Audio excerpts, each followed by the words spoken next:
You're live. Good afternoon, everybody. It's great to be here.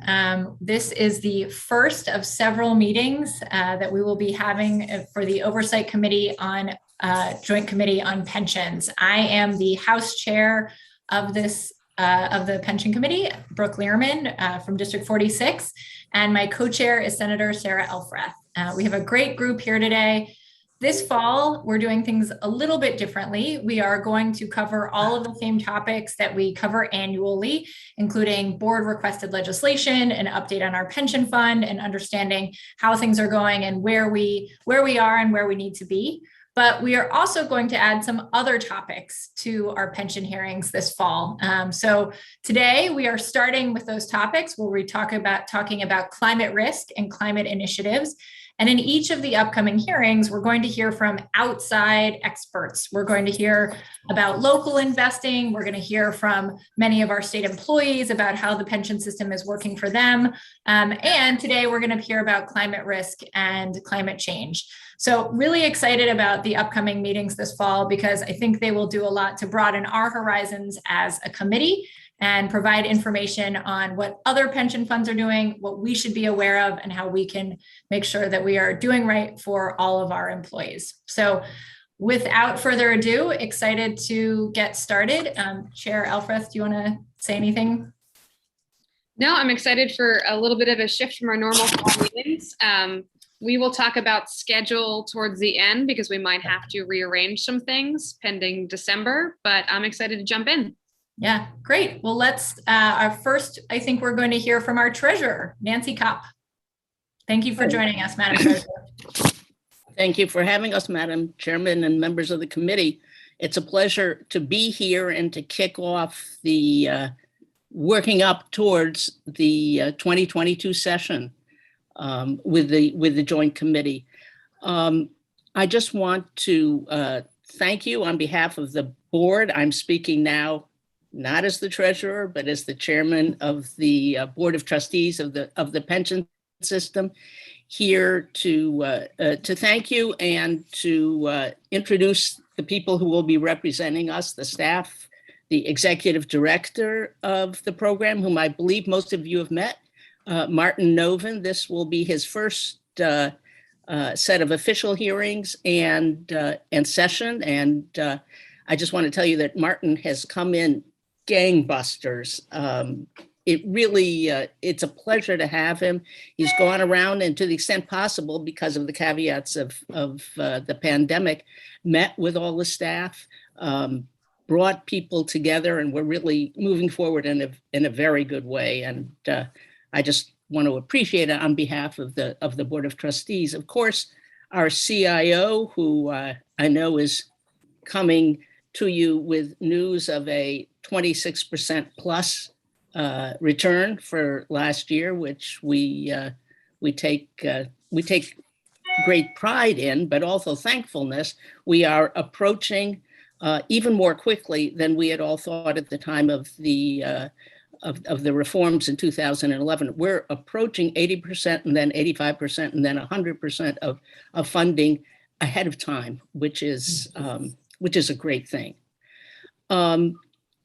With Andy is Tony Voglino, whom some of you might have met as our auditor some time ago, but Tony moved over to the investment division as the chief compliance officer, a position that as we bring management in-house and move forward is becoming more and more important.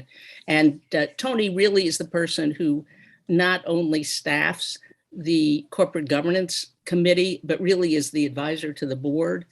In addition to our assistant attorney general on issues of ESG and corporate governance, which I know is before you, the issues before you today.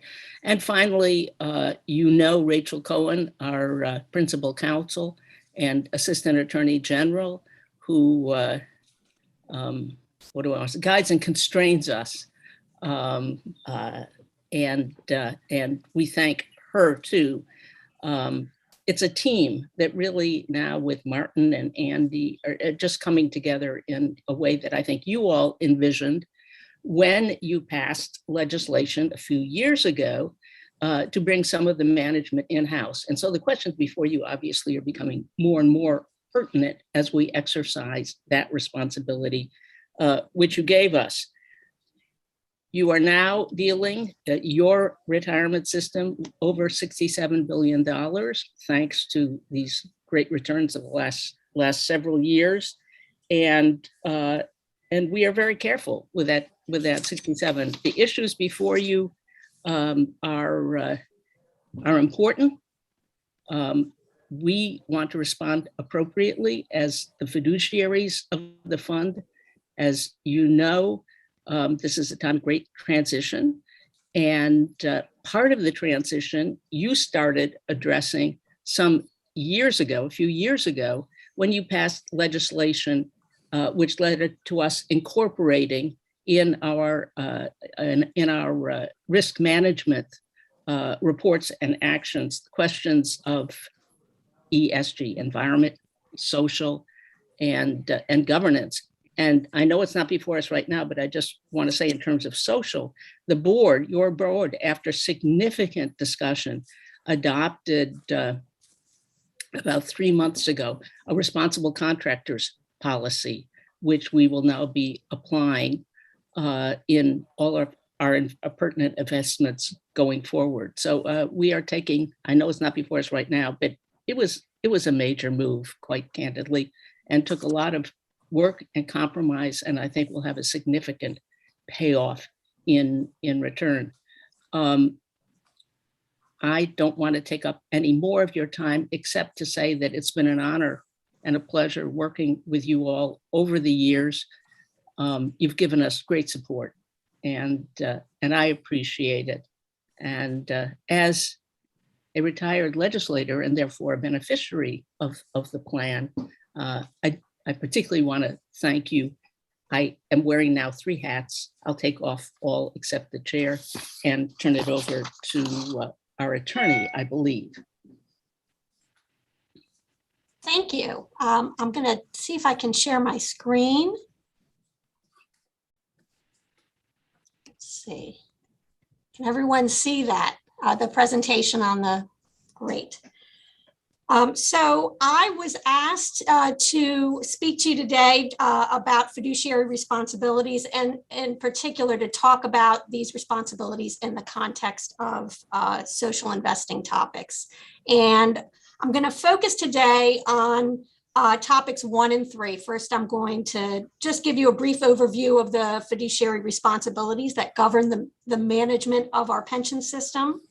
And then I will skip ahead to the third topic to talk to you about the Department of Labor's guidance and other relevant rulings concerning fiduciary duty, specifically within the context of social investing.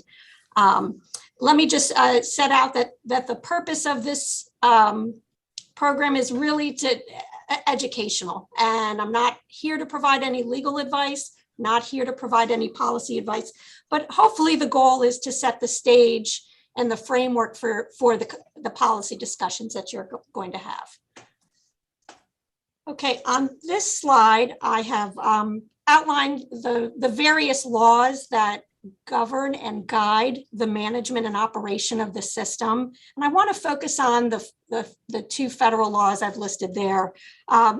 First of all, pension plans like the Maryland State Retirement and Pension System and the individual systems that make up our state system, they are subject to the Internal Revenue Code, and that law requires that the assets of pension plans be held in trust for the exclusive purpose of paying promised benefits to participants. So that is really a foundational law that from which our state laws and flow. The other major law that we think about, federal law, is ERISA. And as a governmental plan, the system is not subject directly to the oversight by the Department of Labor, but the fiduciary duties that govern the system are really the same standards that apply to private plans that are governed by ERISA. So for that reason, we view ERISA as providing very useful guidance to the system as well as other pension plans around the country. So the statute identifies who are the system's fiduciaries, every member of the Board of Trustees, all of the committee members, and any agency employee who's exercising any discretion over the management of the system or its assets. So that would include, with regard to investments, our chief investment officer and the investment staff who manage and oversee the investment of assets. State law also lays out the fiduciary duties, and we're going to discuss each of these briefly in turn.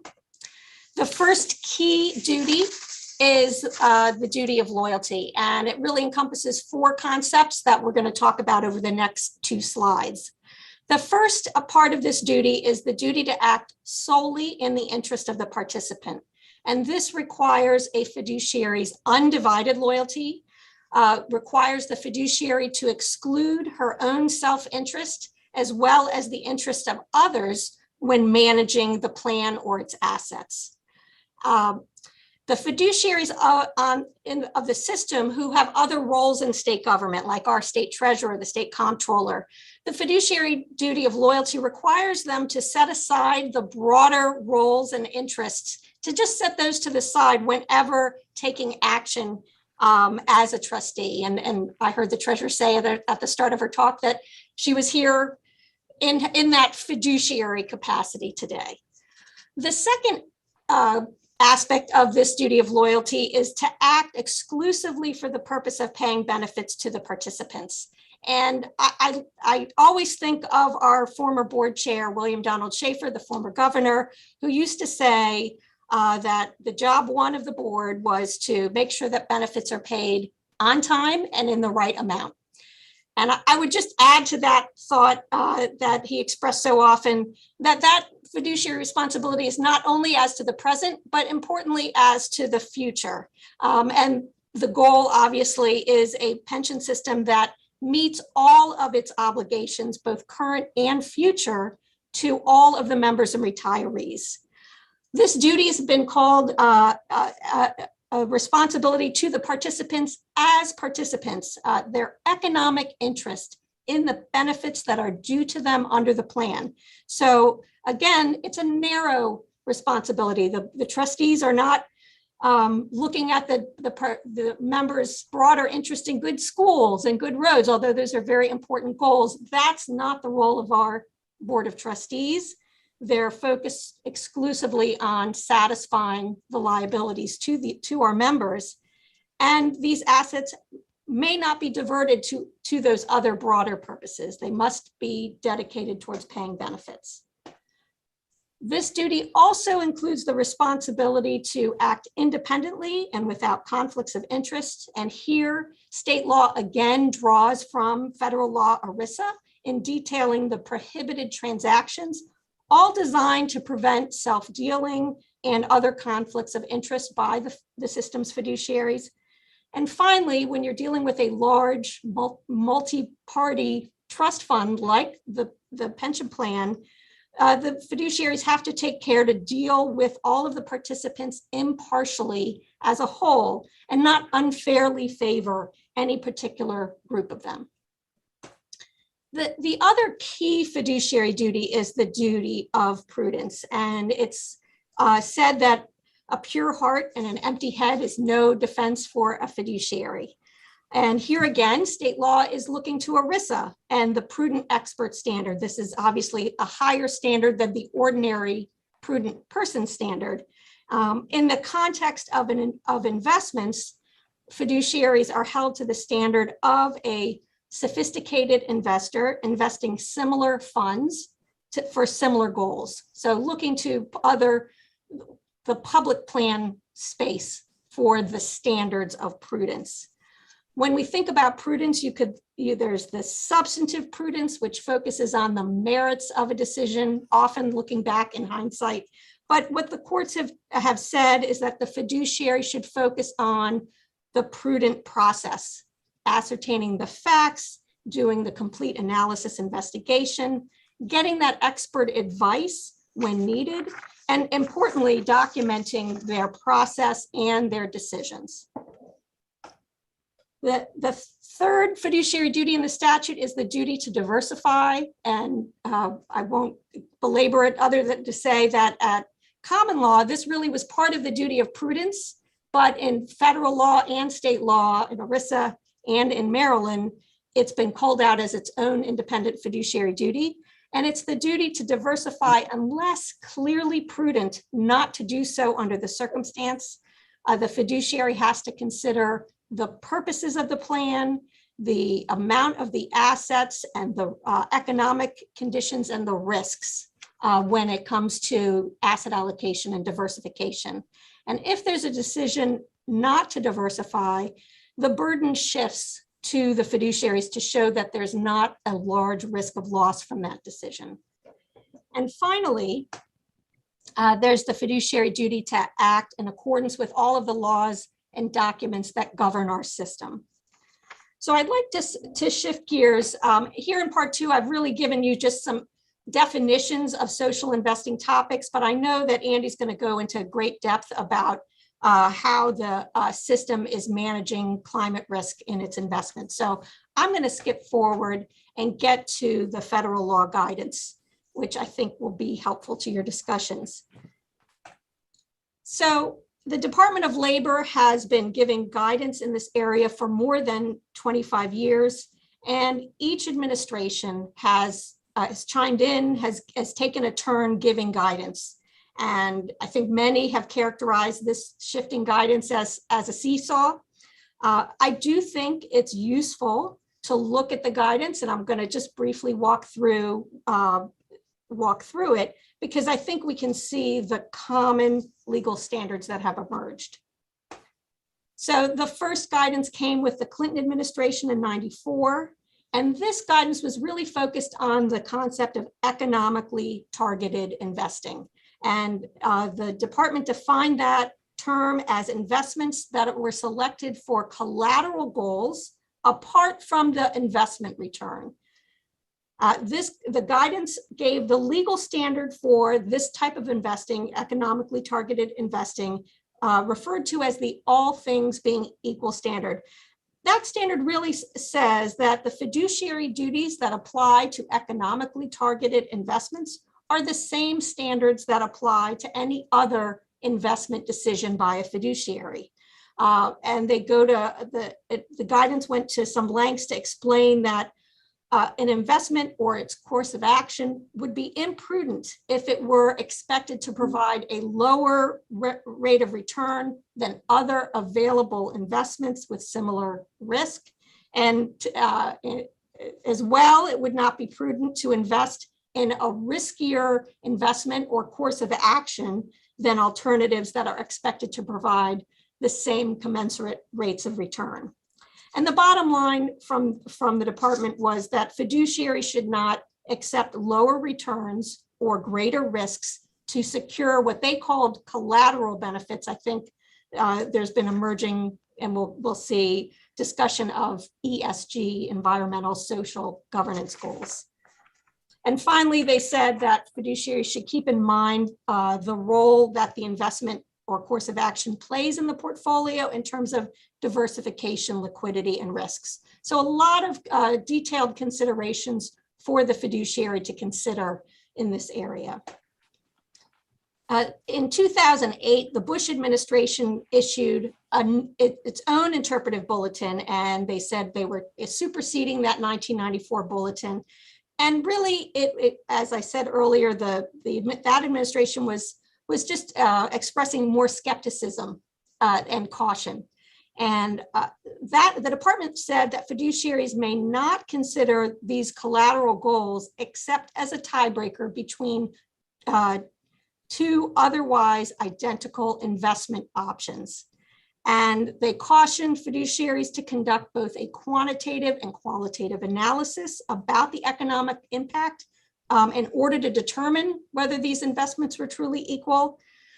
They expressed the view that tiebreakers would be rare and that fiduciaries needed to document their analysis in order to comply with their fiduciary duties. The next episode or chapter, I think, came in 2015 with the Obama administration, and the Department of Labor withdrew the 2008 bulletin, saying that it had unduly discouraged fiduciaries, and reinstated that 1994 bulletin, returning us to the all things being equal test. For the first time, the department specifically addressed and defined environmental, social, and governance factors, which they refer to as ESG factors, and pointed out that those factors can have a direct relationship to the economic value of a plan investment. And when that's the case, those ESG factors are really the proper component of the fiduciary's primary analysis of the economic merits of an investment choice, and should not be relegated to the idea of a tiebreaker.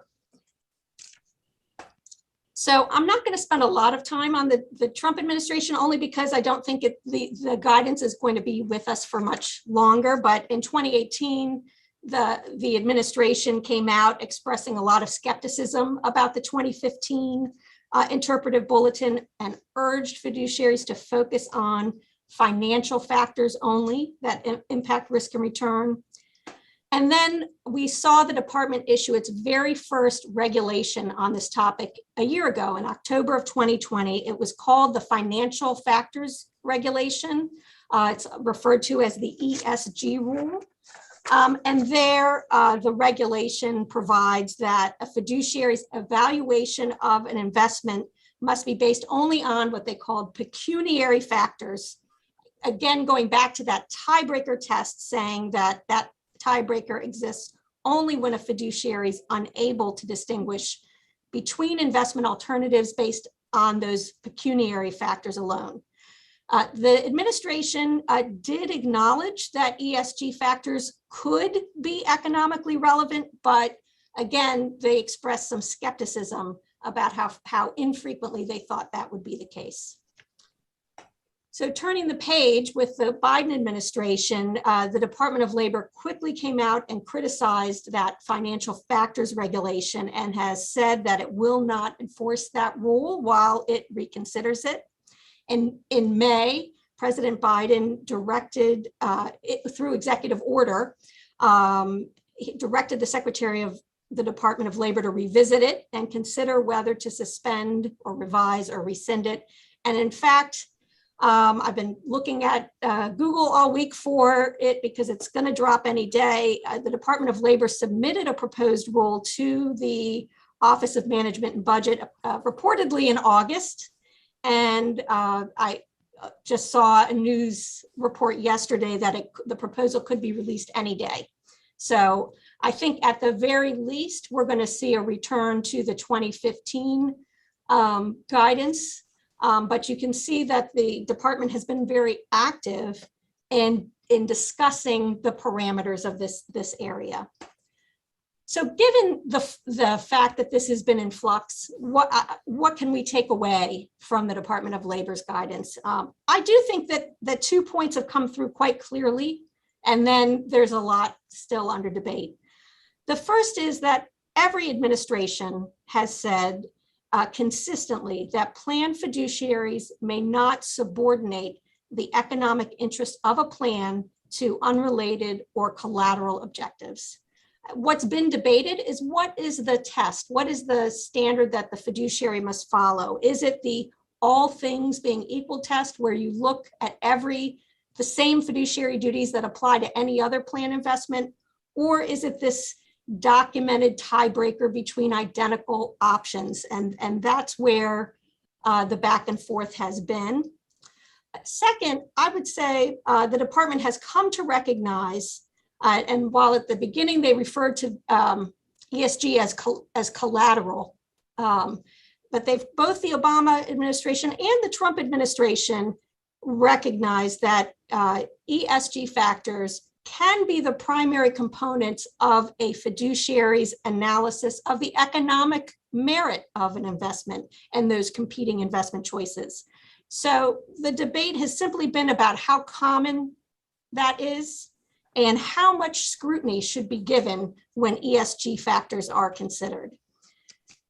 So that's really in sum where the Department of Labor is with regard to private plans under ERISA. We do have some guidance from the courts and others on these topics.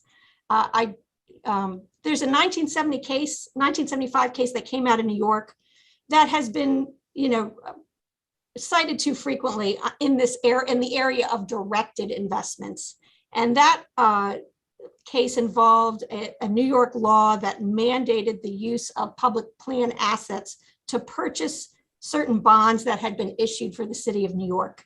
The court there struck that law down as unconstitutional. And I just want to point out, this really predates all of the ERISA guidance.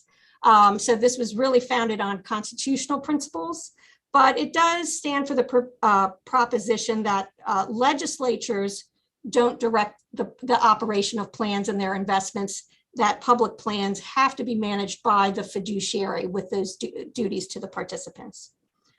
We have a case coming right out of our Maryland Court of Appeals involving divestment of Baltimore City plans investments from companies doing business in South Africa.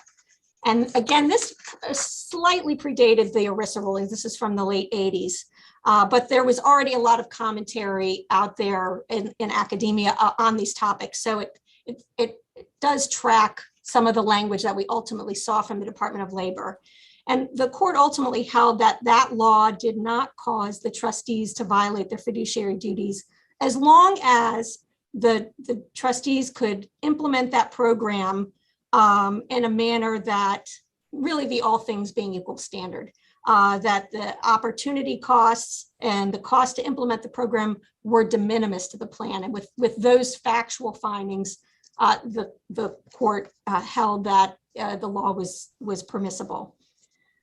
The Attorney General of Maryland looked at the Maryland legislature's divestment law in 2008 on Iran and Sudan, and concluded that the law did not conflict with the board's fiduciary duties, because that law explicitly provided for the board to divest consistently with its fiduciary duties, and stated that the board was not required to take those divestment actions that were set for the board, unless the board could determine in good faith that those actions were consistent with the fiduciary duties of the board. So the legislation that was passed in 2008 really did make the divestment action subject to fiduciary responsibilities. And the AG did outline the circumstances under which the bill's purposes could be accomplished consistently with board's fiduciary duties, really looking at the all things being equal test. And that was what was in effect at the time. So I hope this provides. Chairman, could I, Rachel, interrupt just for a second? Yeah. Just in case you don't know, the board does annually or every 6 months review the Sudan-Iran divestitures, and in fact has made divestiture decisions with the advice of the Attorney General, Tony, whom met Tony Voglino as staff, and our investment advisors. In all those cases, they were shown to be clearly de minimis. And we divested only after engaging first and trying to change actions with not any positive response. But just to know that we have in fact implemented that law. That's right.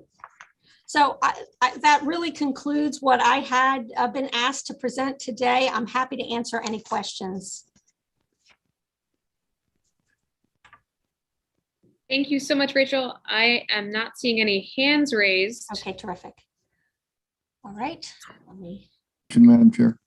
Thank you. Actually, I do see Senator Rosapap. I apologize. Yeah, a quick question I should know the answer to.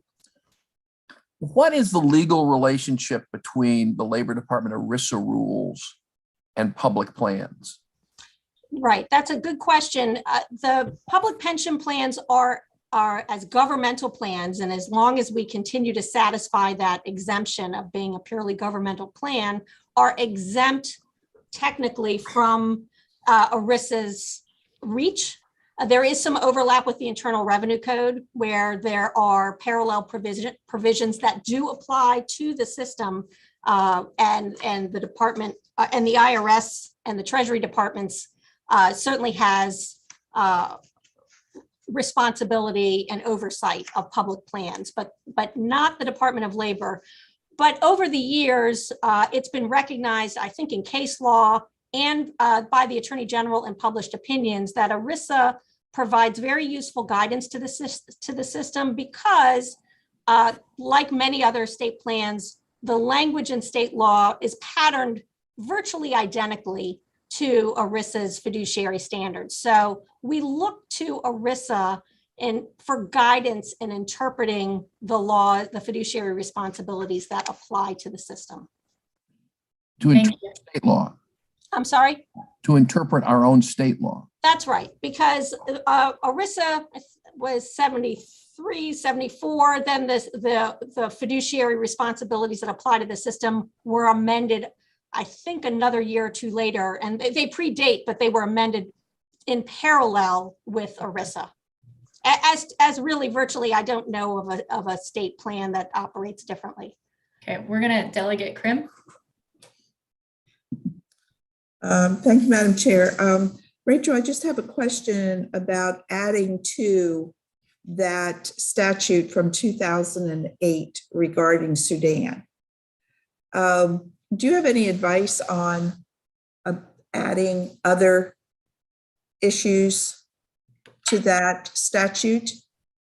So Go ahead. I think it's a good question, and I would definitely recommend that if there's interest in amending that law, that you consult with counsel for the General Assembly and consult with the retirement agency and get guidance on that. But it's really beyond what I'm here to do today. I certainly would be a part of those conversations. And I did let the Council for General Assembly know that I would be here today, and we've worked together in the past when pension legislation has been at issue.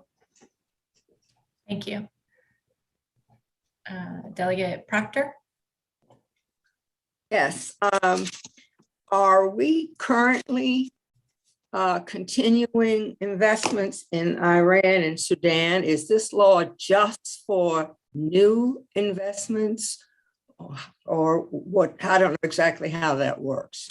Yeah, I would love to, if I don't want to put Andy or Tony on the spot, but let them explain the program. I've certainly observed how it operates, and I think the treasurer gave some broad outlines of it, but I think it might be better, Tony, if you don't mind, if I No, ask not you at to all. take that one. Can everyone hear me okay? Great. So our Iran and Sudan program is a divestment program that started back in 2008. It applies to our actively managed accounts. It does not apply to our passively managed accounts. And so we would still have investments in Iran and Sudan if it was in a passively managed account. Divestment only applies to oil-related activities if it's in Iran, and they must have $20 million more in revenue from those oil-related services activities. Sudan is oil-related power production, military equipment. If they're involved in those types of activities, if the company is involved in those types of activities, we would then have the ability to divest. We receive this information from a data provider. This information is reviewed by staff and by the Board of Trustees, and if approved, we would then divest. Thank you. You're welcome. Great. I don't see any other hands. So I think we're going to move right along. Thank you, Rachel. That was really thorough and helpful. I appreciate it. And it's good setting of the stage for, I think, frankly, the rest of the fall. So we are going to move to our briefing. We're going to hear from two outside experts, Alan Miller and Heather Coleman, who are going to talk to us about climate initiatives, here and around the country, both public plans, private plans, and whatnot. So I'm going to introduce Alan. Alan is a lawyer and internationally recognized authority on climate finance and policy.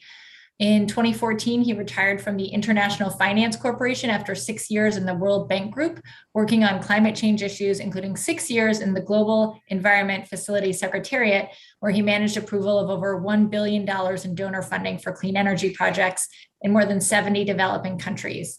He previously created and directed the Center for Global Change at the University of Maryland and served on the staff of several non-governmental environmental organizations. He has been very active. He's taught courses at 10 universities in 4 disciplines, and he is a Maryland resident. So we are delighted to have Alan here with us today.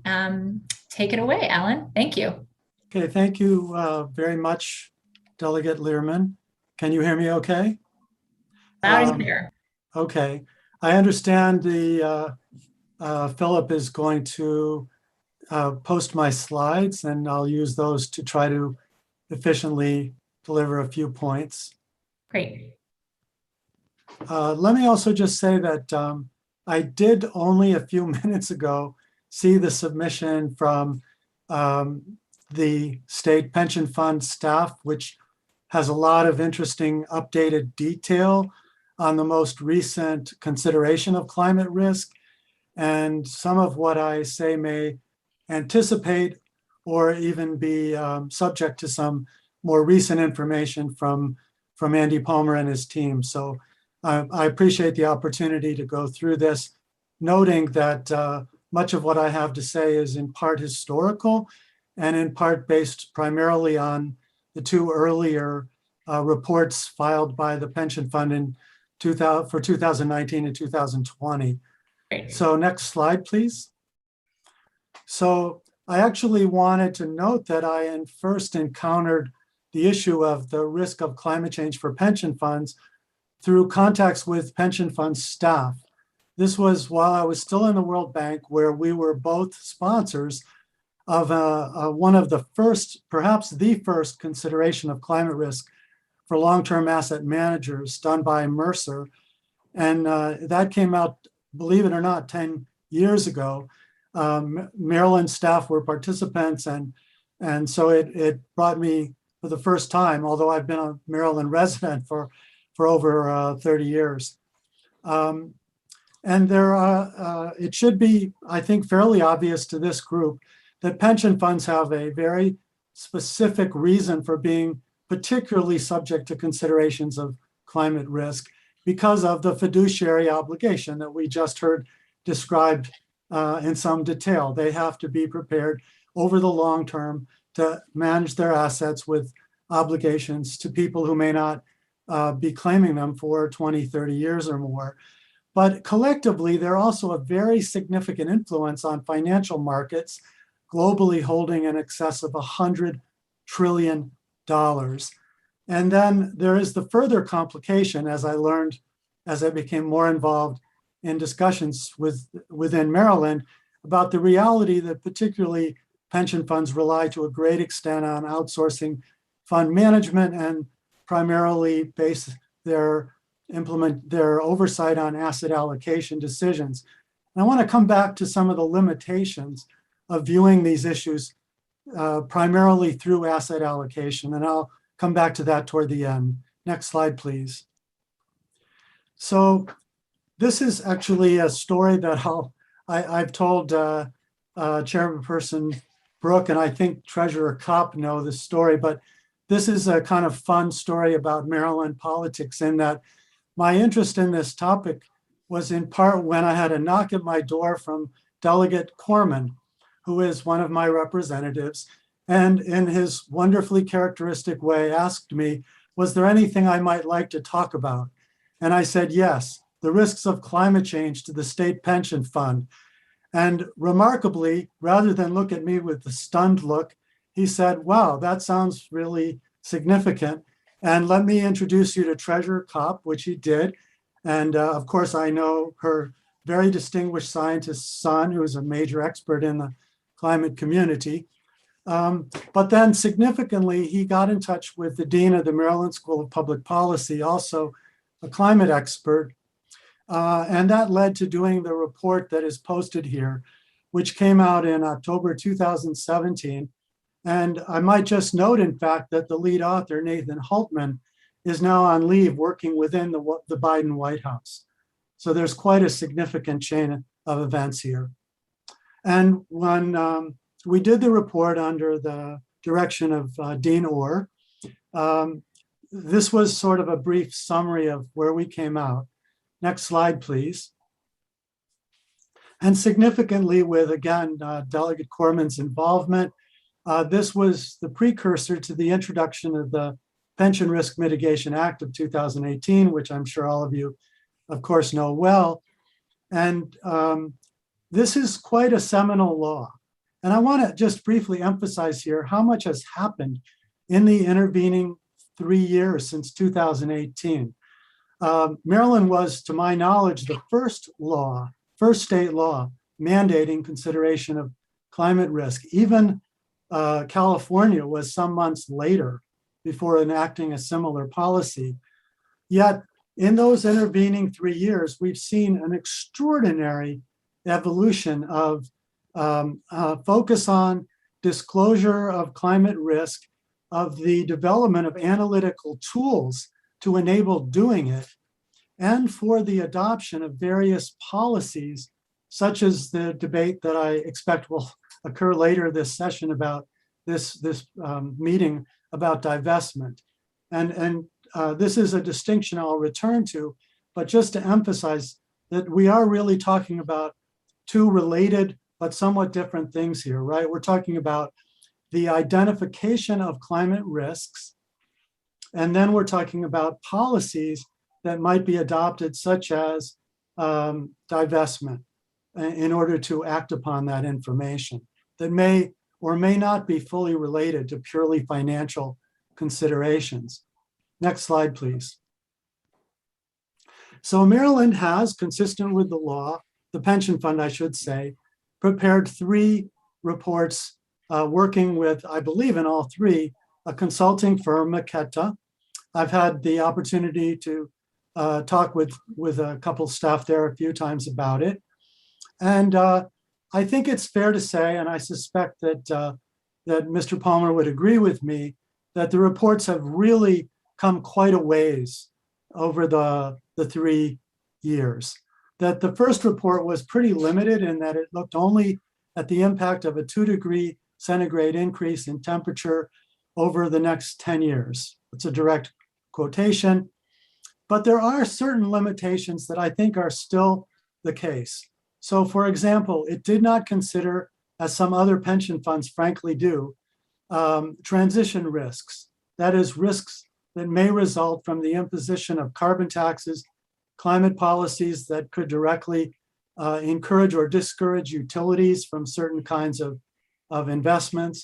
Liability risk, it should be, apologies, such as the lawsuit that the city of Baltimore has brought against utility companies seeking compensation for some of the damages it alleges that it has suffered. And also by the singular focus on temperature increases. And I believe now there is the consideration of a 3-degree rise, which is roughly where we're currently headed, by the way, not 2 degrees, that it does not allow for consideration of things like feedbacks and tipping points, unexpected extreme events, which would be very potentially disruptive to economics within different locations as well as different industries. The most recent report has a climate shock portfolio, which underperforms about 5% per annum or 6.3% return versus 6.9%, which you look at that number and you think, well, gee, it doesn't seem like it's that big a deal. And there also have been a section within the reports consistent with the legal requirement for a review of best practice. And here again, the most recent report is really very brief. Perhaps there are other documents which go to this, but when you look at the 2020 report, there's just a couple pages and a very conclusory discussion of best practice. And I'll I'll come back to that in anticipation perhaps of some of the update that I suspect Mr. Palmer will provide. There's no similar conclusion that I could find in 2021 to the 2020, but you can, I would imagine that the perception is roughly the same, which if you read the sentence concludes with, it appears the system engages in leading practices concerning the evaluation and management of risks associated with the investment of system assets. Next slide, please. So one of the things that I've done over the last few years is to look across a much wider range of pension funds to see how they are reporting climate risk. And just a few of the ones that I think have some illustration of practices which are partially or entirely absent. So again, the 2021 may have done somewhat more. This is based largely on 2019 and 20. But there definitely are much more extensive considerations of climate risks, as well as commitments to, for example, net zero on a portfolio basis. CalSTRS just came out with a divestment policy, various types of shifts of that order.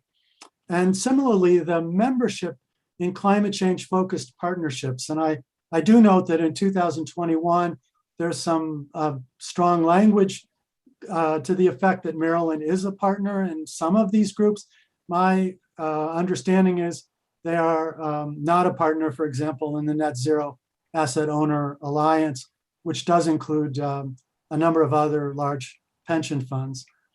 And then the advocacy issue, which again will, I think, be discussed more directly in the context of divestment.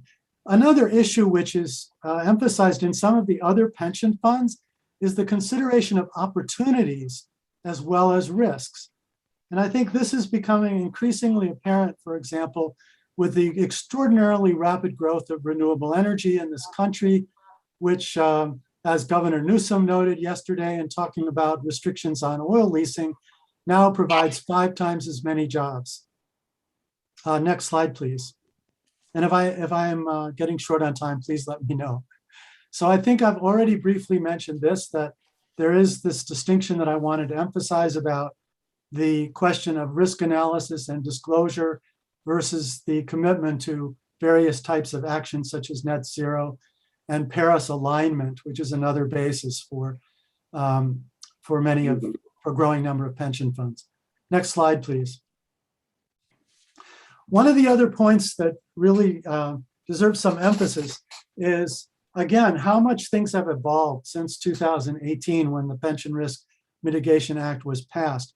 There has just been an explosion of investment in analytical tools and methods for climate risk to support things like the Task Force on Climate-Related Financial Disclosure, pending consideration by both the Securities and Exchange Commission, the Commodity Future Trading Commission, and even the Federal Reserve, all of which have been emphasizing the need for greater consideration of climate risks, again, including not just the physical risk that follows from 2 and 3 degrees, but transition risk and liability risk.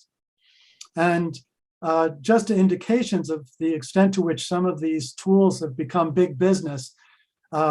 Moody's, Aon, a number of very, very large insurance companies have acquired some of the previously very targeted small analytical companies like 427 and Acclimatize. Next slide, please. So here's just a couple examples of what I identified as recent and impressive actions by various long-term asset managers.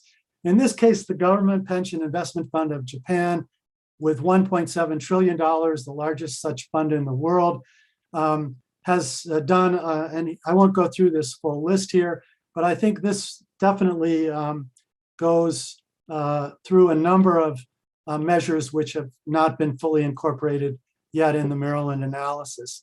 Next slide, please. Another thing that's been happening is the degree to which these trends, while initiated both voluntarily and by state pension funds are now becoming increasingly mandated by legislation at not only the national but international level. This was from the G7 communique this year, which calls for actions to make climate change risk reporting compulsory. And by coincidence, just today, there's a Bloomberg story that emphasizes how the United Kingdom introduced new rules this month under their Pension Schemes Act of 2021, which requires pension funds to produce an absolute emissions metric, emission intensity metric, and climate change metric for fund assets. I think, sorry to interrupt, I think we have about 1 minute left. Okay, well, let me just close then by, I'll stop here and just close by wanting to emphasize an example of an industry where I think asset allocation is a really inadequate basis for getting to the risks of, and opportunities within climate change, and that is within the utility sector.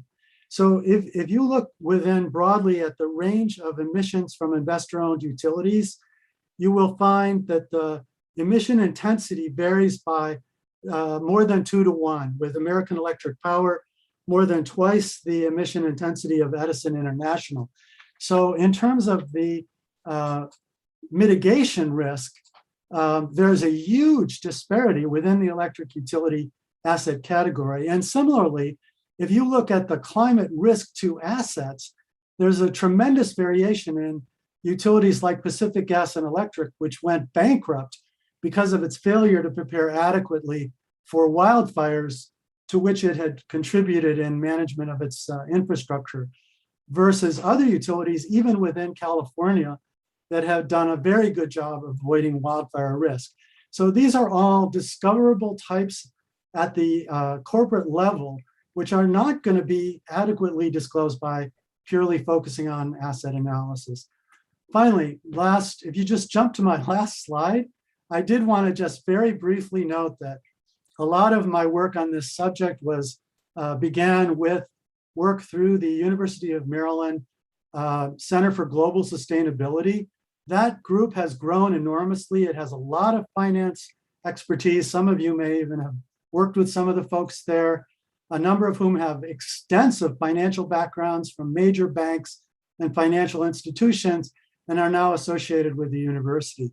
So I would just wanted to close by putting on the agenda the potential for, as you consider how to move ahead, perhaps further discussions with people like Dean Orr about the types of cooperation that might be possible with the university. So I hope I did not abuse my time. That's great. No, thank you. Thank you very much, Alan. That was really interesting and helpful to know how our report stacks up against others. And going to turn it over to, I think we're going to do questions after our next speaker because they're about similar things. So I'm going to turn it over to Chair Elfreth. Thank you so much, Chair Lehman, and thank you very much, Mr. Miller, for that those thoughtful points. I'm next going to introduce Heather Coleman, who serves as the Environment Program Director at Wallace Global Fund, a private foundation supporting people-powered movements and campaigns to advance democracy and rights and to fight for a healthy planet. Prior to joining the fund, she served as the Global Climate and Energy Director at Oxfam America and previously served as climate policy analyst and advisor to Northeast and Mid-Atlantic states. She has a Master's of Engineering Management from the Yale School of Forestry and Environmental Studies, where she was named the Switzer Environmental Fellow and was the 2015 recipient of the Prospect Street Leadership Award. She serves on the advisory group of Influence Map, a UK-based climate research organization, and she lives, like Mr. Miller, with her family in Montgomery County. So Ms. Coleman, please. Thank you very much. And Philip, I'll let you know when we'll be turning to the slides. I am truly honored to provide testimony to you all today for today's hearing on the Maryland State Pension Fund. Thank you to Madam Chair for inviting me here and members of the committee. Very pleased to be here with other residents and esteemed residents of the state. I really commend the work of the committee in considering the pressing matter of divesting workers and retirement funds from financially risky and polluting industries. My testimony today will underscore the fiduciary and ethical case, which has been already discussed a bit, but we'll go into a bit more detail regarding why the Maryland State Retirement and Pension System should immediately divest from all fossil fuel assets and also invest in just climate solutions. The basic argument for divestment from fossil fuels and investment in climate solutions is a basic one. Climate change has been universally acknowledged as a threat to our people, to our society, and our economy. The pension fund, as stewards of state assets, has a responsibility to do what is best both for the retirees who are benefactors of the fund and for the people of Maryland overall. The pension fund should do what it can to reduce the impacts of climate change and do what it can to protect the value of pension fund assets for the long term. And a divest invest strategy actually does both. So let me start with the fiduciary side of the argument. Climate change represents a systemic economic threat that will adversely affect pension fund returns. And if you see my first slide, you will see an image here that summarizes the physical risk to assets, but also the risks of transition, which Ellen mentioned. The takeaway is that investors could be caught flat-footed if not already anticipating market shifts associated with energy system diversification, transition, and intensifying climate impacts. These are inevitable shifts, and these are shifts that the fund is overall actually quite vulnerable to, if not already managing for. The US infrastructure failures that we all actually watched unfold this past year in the South and Texas, in the Northwest, in states like Oregon and Washington, due to extreme weather conditions, provide an important example of our economy's vulnerability to climate change. It is therefore fiscally sensible for funds to reduce their investments in companies which are contributing to this problem. But there is an even stronger fiduciary argument for eliminating your investment in fossil fuel companies. With 10 years of data, we can now say that the verdict is clear. Divestment works. It both increases financial returns and reduces long-term financial risk. The world's largest investment house, BlackRock, confirmed earlier this year in a critical research report for New York City's pension funds that no investors found significant negative performance from divestment, but rather have reported neutral to positive results. This is just the most prominent of several studies that have emerged examining the results experienced by institutions which have divested. Another example is a 2019 survey by the Croatan Institute, which asked 60 philanthropic foundations who have divested about their experience and found that 94% had experienced positive to neutral performance since committing to divest invest. The reasons for this and these results are clear. Oil, coal, and gas stocks have been consistently underperforming for years. The S&P 500's fossil-free total return index has consistently outperformed the S&P 500 overall since 2012. These are long-term trends. And going forward, and I want to go to the next slide now, the picture for fossil fuel companies could get much worse. So this image shows you a graph on stranded assets. And while this slide indicates that 2020 is a peak year for fossil fuel demand, Carbon Tracker, which is the firm behind this research, now estimates that fossil fuel demand most likely peaked somewhere around 2019. Fossil fuel companies are grossly undervalued in the market because their value is based on stranded assets. These are oil and gas reserves still buried in the ground that will become worthless in a clean renewable energy future. The math is just simple.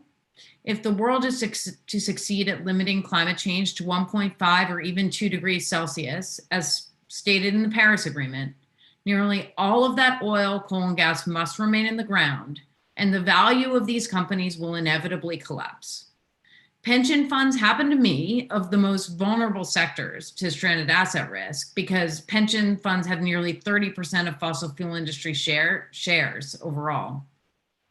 Divestment also lowers legal exposure, as managing climate risk is increasingly being seen as an essential part of an institution's legal fiduciary duty. This is something that was mentioned previously. Harvard University, the wealthiest university in the world, announced their decision to divest from fossil fuels only a few weeks ago. And in that announcement, the university noted their fiduciary duty as one of the driving factors in making that decision. There is an emerging trend of funds being challenged legally by their constituents, with affected parties arguing that remaining in fossil fuels goes against institutions and systems' fiduciary duty. This did happen recently in the state of Massachusetts, and the Harvard announcement came not long after the legal complaint was filed. The ethical case for investment is also straightforward. You have a duty to act in the best interests of your citizens, and that means helping to end the stalemate around climate solutions. The primary culprit driving climate change is the fossil fuel industry itself. For decades, the industry understood the climate and health risks of spewing unlimited amounts of carbon pollution into the atmosphere, but they hid that information from the public and from governments to avoid regulatory repercussions and to delay shifts in their business model. Divestment from these funds is an important public signal that such actions are unacceptable. It is your way to declare the state's political independence from the fossil fuel industry and to make clear that you will act in the best interests of the people, not the CEOs of big oil. It will help contribute to a global movement that has already been successful at reducing the power of these companies to block change. So if you go to my final slide, pension funds around the US and the world are already ahead of the state of Maryland. So you'll see that pensions represent there a significant portion of the institutions choosing to divest from fossil fuels. Global commitments to divest now represent in the trillions of dollars. We know at least 15 trillion, if not more, in assets under management and growing, with more than 1,300 institutions having now made public commitments. Several of those commitments are outlined in my written testimony, but I do want to call particular attention to one of the largest and most influential US pension funds, which is the $265 billion New York State Common Retirement Fund, which took important steps towards divestment in 2020 and 2021. And the New York State Comptroller announced that the fund would shed its riskiest investments in fossil fuels by 2024 and reach net zero emissions across its investment portfolio by 2040. In April of this year, it became the first state pension fund in North America to divest from oil sand companies and is committed to double investment in climate solutions to $20 billion. The issue at hand is not just about what not to invest in. As a resident of the state of Maryland, I really want to urge you all to focus on investing in climate solutions that positively impact the state and its communities. Building a climate-safe, fossil-free economy has the potential to create thousands of jobs in Maryland, millions of jobs for American workers. Driving investments towards renewable energy systems, retrofitting old buildings, sustainable infrastructure projects, and more will create more jobs than the present fossil fuel-based economy does. Pensions have the potential to drive economic growth and job creation as linked to the energy transition. And this is something that President Biden emphasized in his executive order on climate finance, noting that private and public investments must work together to advance these economic opportunity, worker empowerment, and environmental mitigation, especially in disadvantaged communities and communities of color. And finally, I just want to assure you that we have a direct experience with a divest invest strategy. I serve as the Environment Program Director of the Wallace Global Fund, which is a nonpartisan charitable foundation working on issues of environmental sustainability, democracy, and corporate accountability, and women's rights and empowerment in the US and globally. We came to recognize that we had an ethical responsibility as an institution to reduce the harmful emissions of the caused by the climate crisis and fueling the climate crisis itself. In short, we accepted responsibility that if we were invested in fossil fuels, we owned climate change. So in 2009, we began divesting our assets from oil, gas, and coal companies and investing in climate solutions. Additionally, we began investing directly in projects aimed to enable clean energy access and support a just economic transition. While that motivation to divest at the time was grounded in our moral responsibility to lead, our foundation's portfolio has actually beat financial benchmarks consistently for the past decade. In some years, we have generated so much additional capital that we've decided to take the unusual course of applying the funds to increase grant making instead of strengthening our endowment. Finally, I urge the Maryland pension system to immediately commit to divesting from fossil fuels and investing in climate solutions for the sake of the state's public workers and its citizens. Thank you very much for inviting me to speak, and we are very happy to be on tap to help you with any research needs you may have, any follow-up items you may have to start making decisions regarding the pension fund. Thank you. Thank you so much, Ms. Coleman. We appreciate your insights here. I do see a question from Senator Rosapep. Thank you, Madam Chair, and thank both presenters for the very interesting information. I guess I have two questions, and maybe I'm happy for either to answer. Obviously, both very expert. One is the issue that Mr. Miller raised about company-specific investments related to managing the risks of climate change. To what extent are state pension funds today, other state pension funds, doing that? The one thing I'll note, and maybe I'll turn it over to Mr. Miller in a second. So we know, I just mentioned the New York State Pension Fund, which has committed to invest $20 billion into climate solutions, into companies that are engaging in technologies, engaging in actively in climate solutions. Some of that money is intended to be directed into the state itself. Others is broader into funds. So in our case, I also want to speak to our case at Wallace Global Fund for a minute. We have 100% mission aligned, ESG aligned investments. 15% of those investments right now, and it's quickly increasing, are going directly into actual projects that we feel are aligned with our values and that will accept more fair returns. Now, you're in a different position in terms of looking at a pension fund, but I just wanted to note that, and then I'll turn it over to Mr. Miller. Thank you.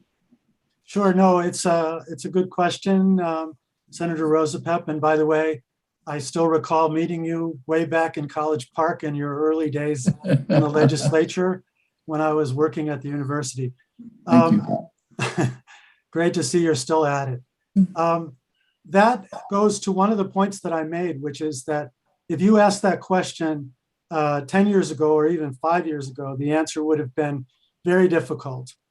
The evolution over the last 5 years, however, has been such that you can now acquire subscription services from analytical companies who specifically work to provide that kind of company level, even factory level information. And I was trying to recall if I had identified a state pension fund that was doing it. The one that I have most often referred to is the UN Joint Staff Pension Fund, which has some of the same kind of characteristics in not being private, but I would have to defer because I'm not immediately sure about other state public funds that have that service. Fair enough. I appreciate you broadening it. So in their case, how do they do it? What do they do? So they employ a analytical company. It happens to be from some guys who started in Annapolis, by the way, Of course. just even to bring it home more. They're currently, however, out of Boulder, but they work by subscription. So you hire them to give you by asset category information on what the relative risks and opportunities are, periodically updated.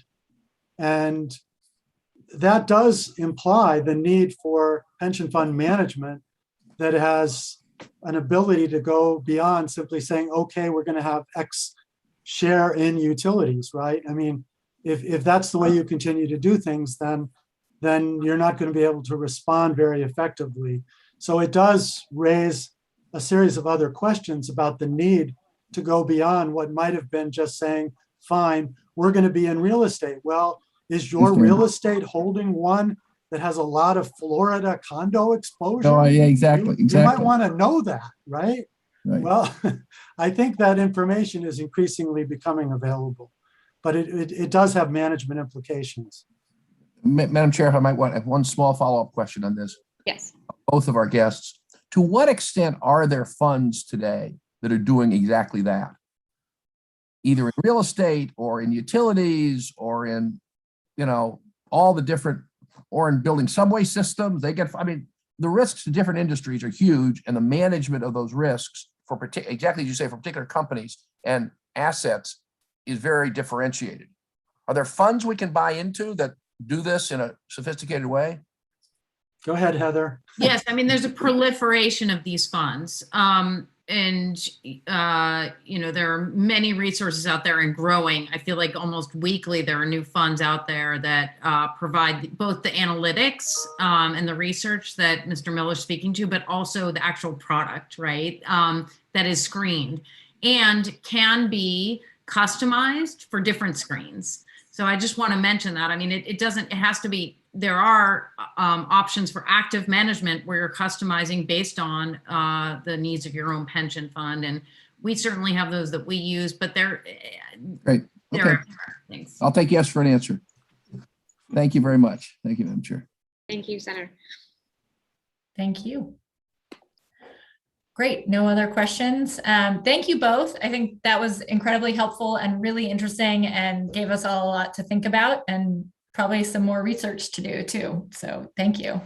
And now I think we're going to bring it back in-house and turn over to a briefing on the state retirement and pension system climate risk investment policies and procedures. So we're going to hear from our Chief Investment Officer, Andy Palmer, as well as our Chief Compliance Officer, who Treasurer Kopp introduced earlier, Tony Voglino.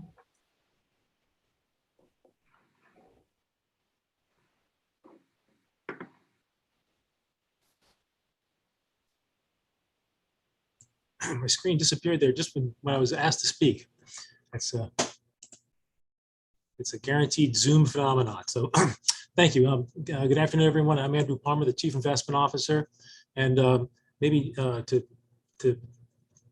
steal a little bit from the whole presentation, Senator Rosenpep, your pension plan is a plan that you're looking for. So, and I'll explain why I can say that and just as I go through this, because our approach has been that I'm going to use ESG broadly because we address climate change as part of our the environment.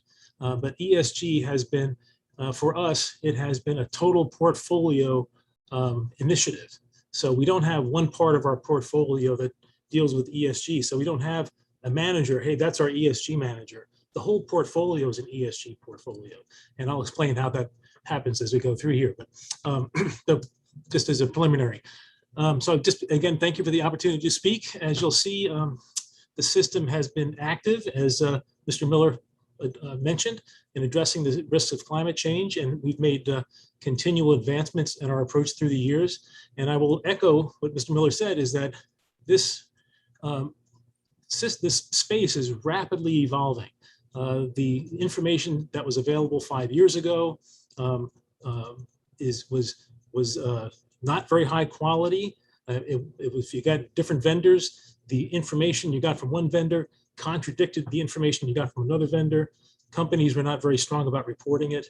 And so the quality of information has gotten much better, and the breadth of application has expanded. So when we first started doing this, many of our managers were either not incorporating ESG, or if they were, it was maybe a little bit of what they call greenwashing. They said they were doing, but they really weren't. Today, because of clients like us, the manager community has firmly put this into their process. And just as an aside, Mr. Miller mentioned American Electric Power. When I first started here in 2015, I came from Tennessee, which is not a hotbed for ESG issues. But I went back and I talked to my friends. I was having lunch with some of them, and they said, well, what's different about Maryland? And I said, well, I'm really diving into this ESG issue. And they said, well, what's that? And I said, well, remember when you guys were looking at investing in bonds of American Electric Power, and you said, you know what, we're not going to do that because that's a largely coal-fired plant base, and they are really at risk of regulation coming down and making those plants obsolete. So we're not going to do those bonds. There's risk there. So ESG has been part of fundamental investing for a long time. We're just getting really much better at it. And climate change is part of it. So I've kind of gotten off script here by talking about those things, but they did strike a chord with me with what Mr. Miller was talking about. We've had some success, and I'll say our success is recognized by organizations that grade our progress, and they grade our process, and it's demonstrated by what's happening in the portfolio and in the companies that we invest. So our partnership with the legislature on this topic has promoted this success in a couple of ways. One, we'll see, is that you partner with us to expand our staff and allow us to build out a little bit. So it has given us some capacity to really address this. And then we've had the legislation that was referenced that came through Delegate Corman. That's been a great tool for us to help communicate and refine what we've been doing. So it's given us a nice framework with which to operate. So it's been a great partnership so far, and we are ready to work with the committee to explore additional steps that we can take as a system to bend the curve on carbon. So if it pleases the chairs, I'd like to spend some time describing how the system operates, how it approaches the task of managing its assets, and how climate change fits into that process. And as we mentioned, we'll bring Tony in for a portion of that to talk about proxy voting, which is one of our main tools. Second section will demonstrate how the processes we have built are showing up in the portfolio and impacting the companies we own. And finally, we'll show some examples of how our managers and the investments they've made for us are working to bend the curve on carbon. So to start on page 2, Philip, you could move there. This is just a picture of a quick picture. It was a snapshot of our investment division. You go back one page, Philip, be great. It's all the people that are implement this investment process. And the committee generally only sees me. They see me and maybe Bob Bird comes down to talk, and they don't really see the whole division. But these are the people that are driving the processes that we discuss. And most of it's happening in terms of committees, which are groups of these people. And we'll talk about it a little bit more. So I can't look at the team again without acknowledging that this team is here in part because of the work the committee did with us in 2018 to create the flexibility for compensation and staffing. So I think every time I come, I thank you for it. I'll probably keep doing it. You can tell me to stop if it gets to be too much, but it has been transformative, and it's been a key element of allowing us to make a lot of the progress we have here and in other aspects. So page 3. This is a schematic that sort of explains our process of managing nearly $70 billion. So the system has built a network of what I call subject matter experts that interact with us and the board to collectively manage nearly 40,000 individual investments. When we look at all the individual investments we have throughout the portfolios, 40,000 of them almost. Maybe it's only 20,000 if you count that some managers have the same stock or something like that. But even with 20,000, it's still too large a number for this 40 people on the slide you saw to be subject matter experts on each one of them. So we have these experts that are either a mix of asset managers and advisors in different ways that help us become experts in this, especially in this climate change space. So the diagram shows that the board sets the asset allocation. Mr. Miller was talking about that aspect of it. And they also set the overall investment policy, and that investment policy includes elements of climate change in different portions. It's in the proxy voting sections and in the risk sections that came under the bill the Delegate Corman sponsored. The board is also involved in selecting a proxy advisor and a collection of industry engagement partners. So, and then agency staff evaluates and hires individual managers, and we evaluate them on their ESG risk process in part. And those managers pick the individual investments that wind up in the portfolio. The proxy advisor, the engagement partner, and the managers all evaluate the climate policies of the underlying companies and broadly their ESG policies. And each of them may engage with the companies if they see poor practice. But to this point, the board and the staff have not been involved in evaluating individual companies to the extent that Ms. Miller was talking about, having these tools to evaluate individual companies. We have not had the expertise in-house to do that to this point, and not so much engaging directly with companies other than when one of our partners has a initiative that they ask us for our help. So that's been the process so far. We have experts that work with us, and we think that's been an effective process. Next slide, Phil. I guess this is sort of an agenda here. Page 6. We kind of go through I'm sorry, page 5, Philip. This goes back to what Mr. Miller was talking about. We're trying to assess the risk of climate change to the system, and this is one test, which is, as you mentioned, only one temperature shock where we had a rapid rise in temperature. But you can see that even in this case, that there's big impacts to individual asset classes through the impact on the global economy and inflation and potential losses and things like that back into our portfolio. So it's important for us to understand these risks. And page 6 shows that that was across asset classes, that by industries, some industries do a little bit better, some do worse. And we see something like inflation probably picks up. So things that are sensitive to inflation do well, and things that are more sensitive to climate do poorly. So real estate here does relatively poorly. Interestingly, in that scenario, the energy sector hasn't been changed very much. There's not much transition, so it's not much of an impact. On page 7, this shows that the market has actually been adjusting. And this, Ms. Goldman kind of mentioned that the market has been penalizing energy companies, largely because oil prices have been so volatile. The energy stocks react very strongly to changes in energy prices. And so we've had these 3 big energy price drops in 2008, 2014, and then with the COVID scenario last year, energy prices dropped substantially, and that impacted energy stocks through that period. But that has, and the other side of it is that big tech companies have grown so fast that the rest of the index is growing faster. So anyway, in any event, energy is much smaller. It's smaller in the system. On the left-hand side, you can see that we've gone from about 7.5% energy assets to below 4%, so almost in half. And in terms of public stocks, on the right-hand side, you can see a similar drop. Most of our exposure has been in public stocks. And our managers, the chart at the bottom shows the blue lines are managers, that we have consistently had fewer than the index in terms of our implementation through our managers. So that's kind of the risks and how we see our exposures.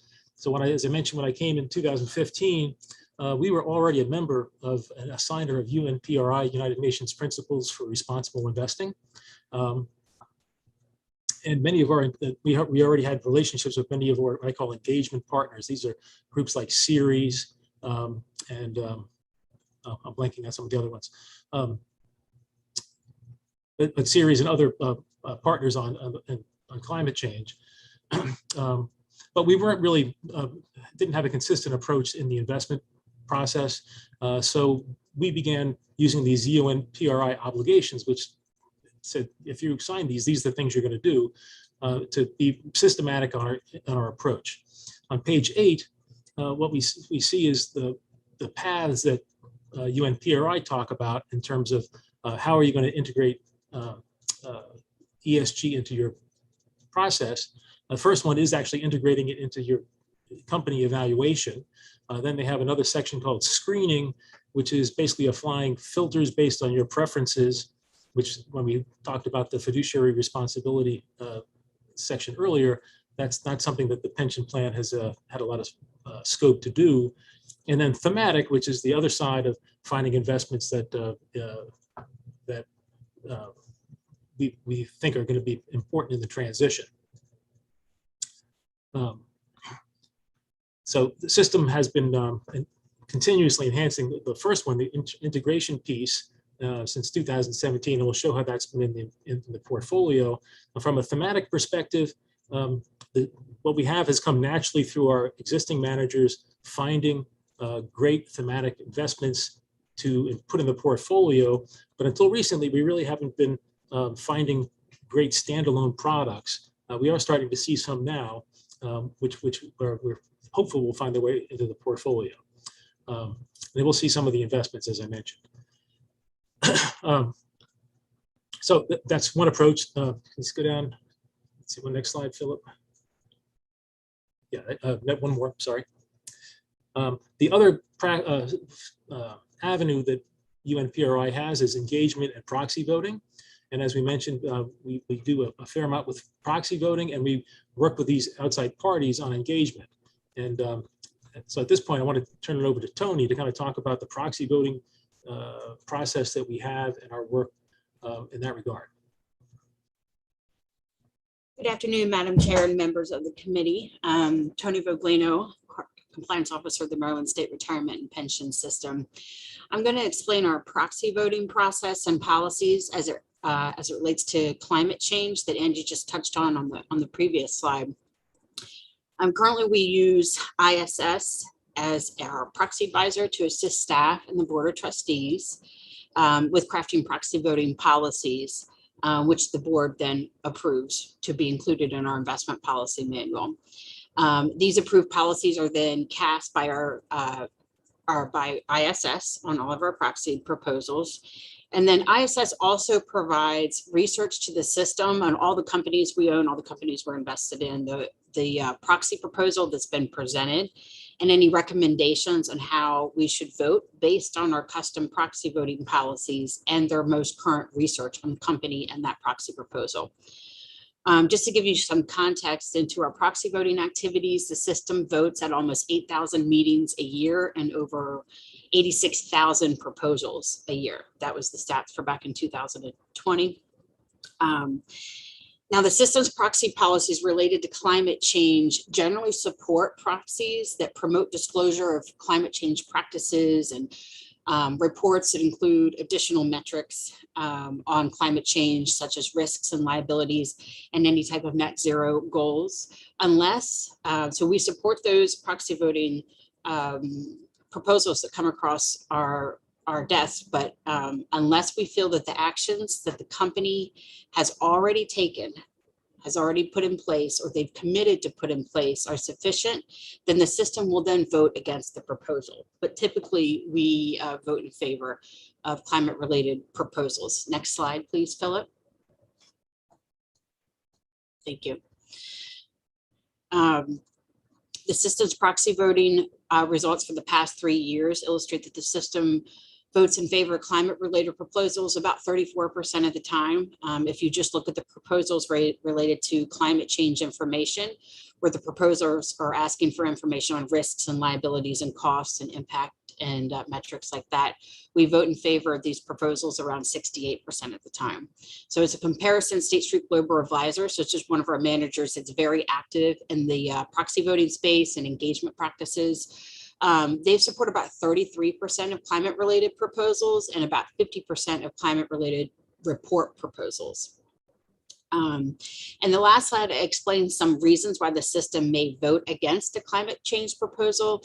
I'll kind of give you some more information on that in an example. So often through engagement, shareholders and companies can agree to acceptable practices and goals outside of the proxy voting process. If a company puts in place or agrees to put in place acceptable practices or goals, this may allow the system to vote against the proxy proposal as the company's already agreed to acceptable measures, or the proposal is asking for data or goals that is duplicative.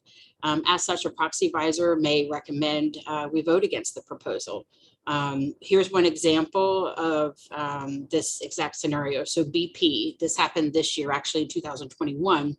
One of our engagement partners that we work with, Climate Action 100 Plus, has been working with BP for a long time to come to an agreement on BP disclosing more information on their climate related metrics. We wanted, more information and to help us evaluate BP, and in addition, targets. And to get them to develop a strategy that was in line with the goals of the Paris Agreement. Climate Action 100 was finally able to get BP to agree to these measures that was acceptable to Climate Action 100, and it was acceptable to the system, and it was acceptable to our proxy advisor ISS. When it came time to vote the shareholder proposal mandating that BP implement greater disclosure and targets aligned with the Paris Agreement, our proxy advisor, and we agreed, recommended voting against the proposal as the company had already agreed to put in place measures that were acceptable to us. So that's an example where engagement with a company has resulted in an outcome that was successful for us. And so we didn't have to support the shareholder proposal. It was not withdrawn by the shareholder who proposed it, even though the majority of the measures had been addressed by the company. We also have incorporated reviewing board members of these companies and their effectiveness as it relates to climate change. One example is the Exxon vote this year. So this was a very hot topic in the news. It was, very big news in the corporate governance world. The system chose to vote in favor of replacing board members at Exxon due to their lack of commitment to energy transition to cleaner sources and also due to operational performance. As a result, these board members were replaced with board members that have extensive experience in clean energy. Next slide, please.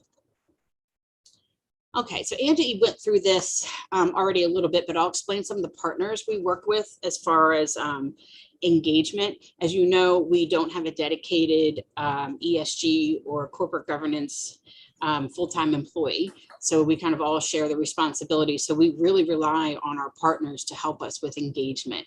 I'm a compliance professional, but this is kind of my second part of my job is corporate governance. But so we really do rely on our partners to help us with engaging with these companies. And so some of the partners we work with is SASB, and they help us promote adequate and consistent reporting standards on sustainability.